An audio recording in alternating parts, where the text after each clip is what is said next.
인식이란 회계거래가 재무제표의 기본 요소인 자산, 부채, 자본, 수익, 비용 등의 형태로 재무제표에 반영되는 과정을 의미합니다. 좀 더 구체적으로는 회계거래에 대한 내용을 식별하고 화폐 금액으로 측정한 후 분계를 수행하여 회계거래에 대한 기록을 수행하는 것을 의미합니다. 회계거래의 장부 인식을 위해서는 이와 관련한 미래 경제적 효익의 유입 및 유출 가능성이 높아야 하고 해당 항목의 원가 또는 가치를 신뢰성 있게 측정할 수 있어야 합니다. 특정 회계거래가 인식해야 하는 기준을 충족할 때 실제 재무제표에 인식해야 하는지를 판단하고 평가할 때 중요성과 상호 연관성을 고려합니다. 즉, 해당 거래의 금액이나 중요도가 정보 이용자의 의사결정에 영향을 미칠 정도로 중요한지 여부와 재무제표 항목 간의 상호 연관성을 고려해야 합니다.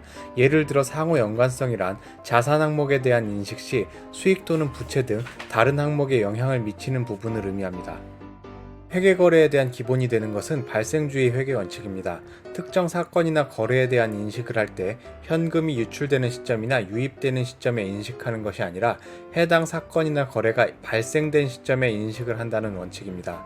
발생주의 회계 원칙은 수익비용 대응의 원칙과도 관계되는 개념인데 발생주의를 적용함으로써 수익이 발생되는 시점에 해당 수익과 관계되는 비용도 동일한 기간에 인식하도록 합니다. 현금주의의 경우에는 발생주의와는 대조되는 개념으로 현금의 유출입이 수익과 비용의 인식 기준이 되는 방법입니다. 회계거래에 있어 대금 회수나 지급 조건에는 여러 가지 방법이 있고 현금의 유출입이 이루어지는 기간과 해당 회계거래의 배경이나 원인이 발생한 기간과는 차이가 있을 수 있으므로 현금주의는 수익과 비용을 발생한 원인에 따라 동일한 기간에 대응시키기는 어렵습니다.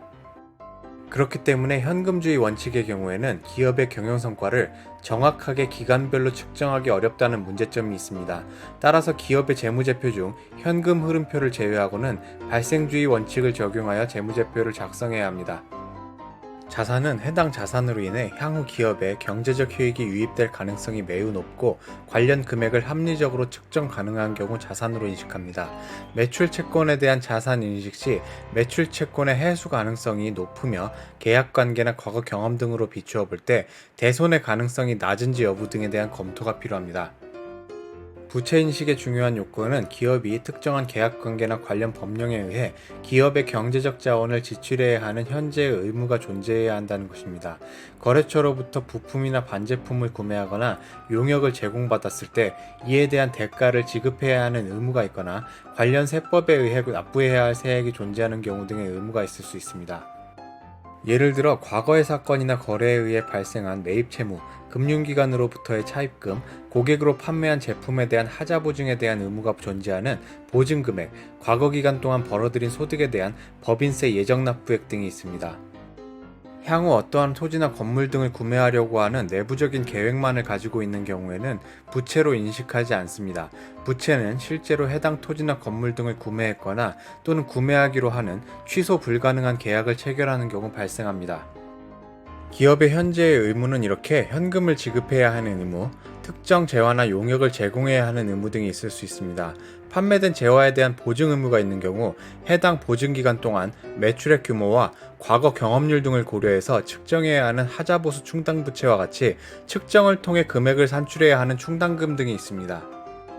자본은 채권자에게 상환할 필요가 있는 부채와는 달리 상환할 의무가 없는 자기자본입니다.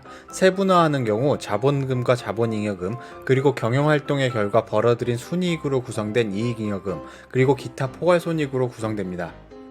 자본의 경우에는 전체적으로 볼 때 자산 총계에서 부채 총계를 차감한 금액으로 인식되고 측정됩니다.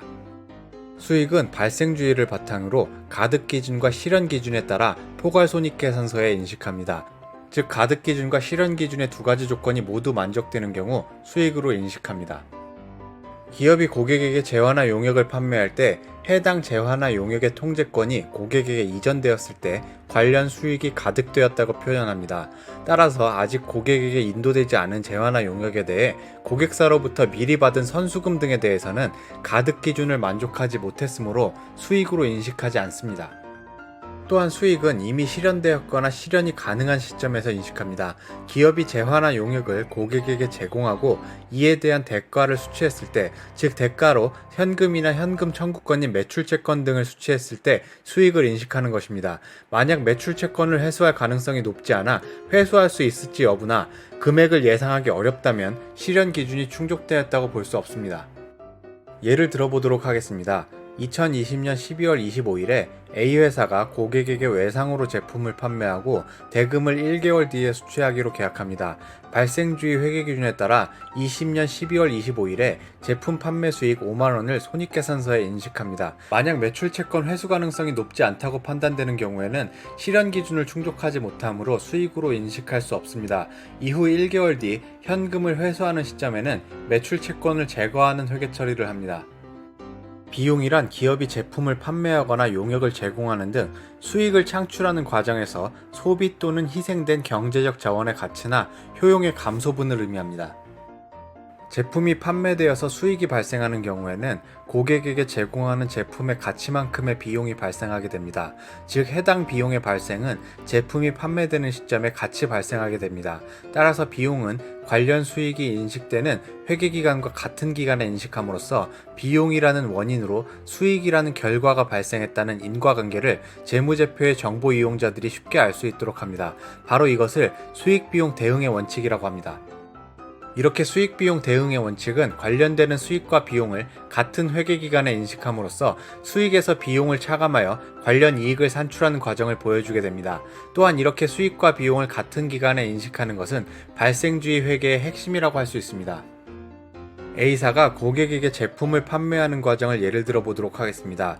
A사는 2020년 12월 중 제품을 제조해서 완성했고 해당 제품을 2021년 1월 25일 고객에게 판매하는 과정에서 언제 수익과 비용을 인식하는지에 대한 내용을 보도록 하겠습니다.